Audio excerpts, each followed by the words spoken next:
Thank you for taking the time to watch this educational video regarding a sexually violent predator that has moved into our community. We won't take much of your time, but we want to make sure you have all of the information so you can make important decisions for you and your family. I'm Kate Porras. Throughout this video, you'll hear from several members of our local law enforcement community as we discuss why we're doing this community notification, how sex offenders are managed, as well as safety suggestions. At the end, we'll give you information about the specific individual that is the subject of this community notification. In the mid-90s, the federal government established several laws which provide the foundation for Colorado laws regarding sex offenders and why you're watching this video.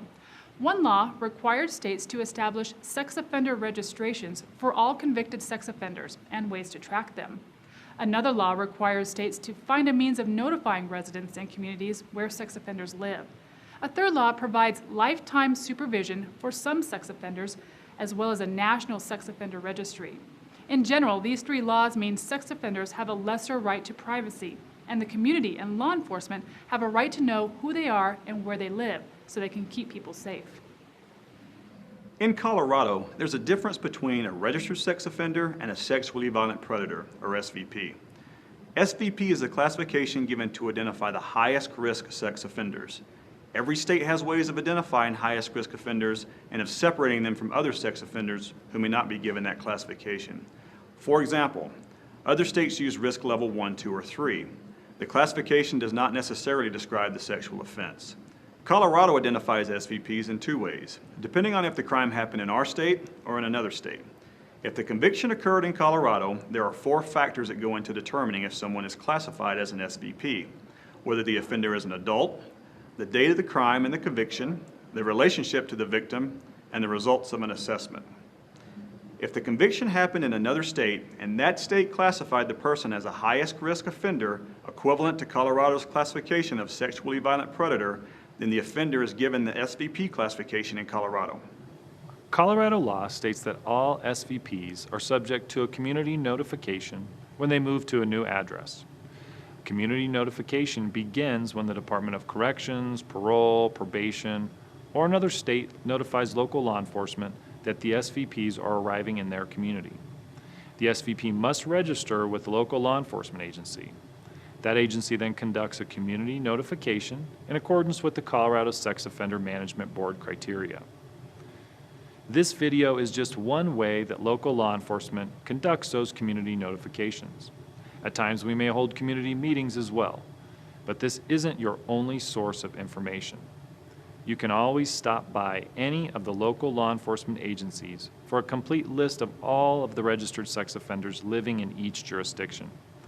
Those lists include the SVPs. If you want to see where all SVPs and registered sex offenders live in Mesa County, regardless of jurisdiction, visit the website on your screen. We'll show you the address again at the end of the video. The Colorado Bureau of Investigations also places the sexually violent predators on the internet within 3 days. That site is at sor.state.co.us. Some, but not all, SVPs are under criminal justice supervision, such as probation or parole. There might not be a cure for sex offenders, but like any behavioral choice, they can learn new behaviors and skills. That means that some of them can be safely managed in the community. When someone's placed on probation, they usually have standard conditions they must abide by. However, a sex offender placed on probation or parole will have additional conditions they must follow. These conditions tend to be pretty intensive, rather lengthy, and some of them include waiving confidentiality, getting treatment specifically related to the crime, and polygraph testing. Waiving confidentiality is important because secrecy really undermines the rehabilitation efforts and threatens public safety. Sex offenders must be completely accountable for their behavior and agree to these intensive and intrusive measures in order to remain under community supervision. Colorado uses a 3-pronged approach for managing SVPs. On the top is the criminal justice supervision. This is typically probation or parole. On the bottom left-hand corner is the sex offender specific treatment. This is the therapist involved in court-ordered treatment for the sex offender. And on the bottom right, you'll see a polygraph examiner. All sex offenders, including SVPs, who are under supervision while in the community, are required to undergo polygraph examinations on a regular basis. You'll also see to the side community members. That's because we believe that the community can be an integral part of this system by reporting anything suspicious or any wrongdoings to the authorities in an appropriate manner. Locally, you can call 970-242-6707 to report suspicious behavior, or call 911 if you feel it's an immediate threat to someone's safety. There are some important things that you should know about all sex offenders, not just SVPs. And there are some misconceptions that may be out there. In Colorado, 1 in 4 women and 1 in 17 men have been sex assault victims in their lifetimes. Some people believe that the majority of sex offenders are placed into prison. However, most of them are not even caught or detected. And that's because more than 80% of sex crimes are never reported to law enforcement. Some people think that they can easily spot a sex offender, but there really is no typical sex offender. However, it is important to remember that they all tend to be deceptive, manipulative, and secretive in the way in which they commit their offenses. Some people also think that sex offenders have long histories of criminal behavior, when in fact many sex offenders have no criminal history at all. Studies show that 75% of offenses are carefully planned. They are not impulsive acts. So with regards to sex offender characteristics, it's important to know that most offenders engage in what we call crossover behavior. That means that although an offender may be caught for one type of offense, this person is often at risk to commit another type of offense. Someone may be convicted of victimizing a person of a certain age, for example, but that does not mean that they will not harm someone of another age or gender. It's true that most sex offenders are male. Female offenders account for less than 10% of offenders. The crime a person was convicted of is only one indicator of risk. Also, sexual deviancy typically begins in mid to late adolescence. And this shouldn't be confused with juveniles who have committed sex offenses, in that they don't necessarily become adult sex offenders. However, adults who've committed sex offenses typically began that behavior as teenagers. It's also important to know that sex assaults do not necessarily occur in dangerous places. A study conducted in the Colorado Department of Corrections shows that 85% of sex offenders reported having committed the crime at their own residence or at the victim's residence. In addition, most sex crimes are not committed by strangers.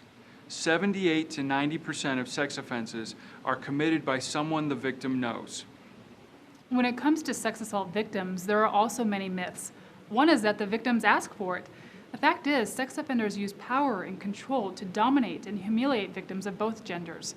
Another myth is that victims who suffer no obvious physical injuries are not seriously traumatized by their experience. That's not true at all. Only about 4% of rape victims sustain serious physical injuries as a result of rape. 70% reported no physical injuries at all. But all victims suffer from the effects of being raped. Victims of sex assault may exhibit many different responses to the trauma, including crying, anger, being quiet or withdrawn.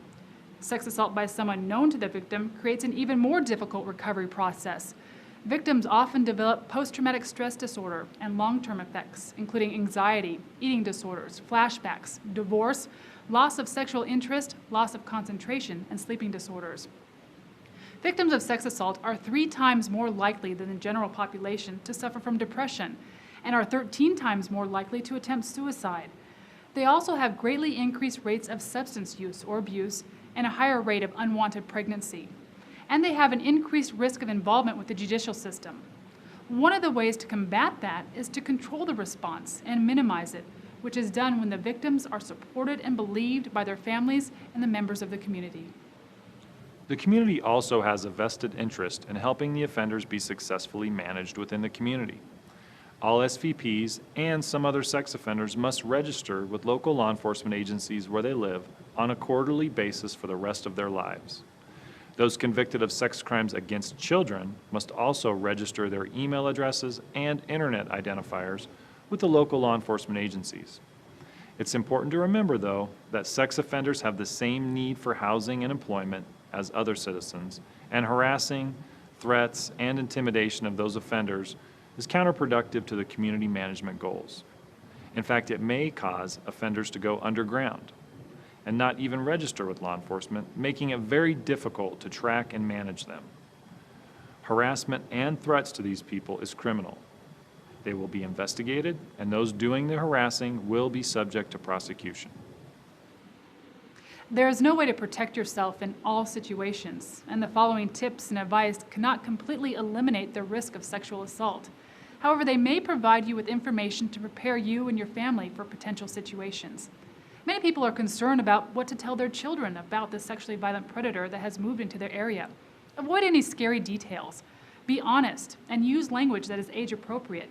Teach your children not to harass or visit the offender's home or yard, and teach them to tell safe adults if anyone acts inappropriately toward them, such as if they're too friendly or threatening, or if they're just acting creepy. You should pay close attention to your child's thoughts and feelings. Role play with your child. Act out scenarios of various dangerous situations and teach them how to respond. This gives them the ability to recognize such situations and not be surprised by what's happening to them. Teach them to avoid high-risk situations and be observant of their surroundings. Teach them to be thoughtful and to use good judgment when choosing their friends and partners. Teach them appropriate social behaviors. Teach them their correct names for body parts, and teach them that adults are not always right. You can also teach your children the importance of honesty and the danger of keeping secrets. In just a few moments, you're going to receive information regarding the sexually violent predator that has moved into our community. Remember to view the website to see where all sex offenders live in Mesa County. If you have any questions, contact any of the local law enforcement agencies in Mesa County. And thank you for taking the time to educate yourself about this important topic. Here is some specific information about the subject of this community notification, 49-year-old Daniel Watson. His birth date is May 16, 1971. He's an American Indian male, 5 feet 9 inches tall, weighing 180 pounds with brown hair and hazel eyes. He has 5 tattoos, 2 dots on the webbing of his left hand, a bunny on the back of his right shoulder, 2 names on his left arm, Watson and Andres, as well as a cross on his left arm. He's living at 264 West Parkview Drive in Grand Junction. His offenses related to this mandatory community notification are sex assault on a child out of Adams County in 1995 and attempted sexual assault on a child out of Mesa County in 2002. His other convictions in Colorado are second-degree assault out of Mesa County in 2002, failure to register as a sex offender out of Adams County in 2016, and failure to register as a sex offender out of Mesa County in 2019. Daniel Watson is supervised by Probation Officer Todd Mallow. Probation Officer Mallow can be reached at 970-257-3600, extension 73607. There are currently 286 registered sex offenders residing within the city limits of Grand Junction. You can find additional information regarding registered sex offenders in our community by visiting our website at www.gjcity.org/police. The Grand Junction Police Department is available to provide useful information regarding sexual assault and personal safety, and to make referrals to other local resources to help those who have been impacted by sexual assault or this notification process. If you have information regarding current criminal activity of this or any other offender, or if you observe this offender engaging in any high risk or inappropriate behavior, please call 911 or contact his supervising officer, Todd Mallow. Again, Mr. Mallow's phone number is 970-257-3600, extension 73607. The information provided herein is current and accurate as of this date, but is subject to change.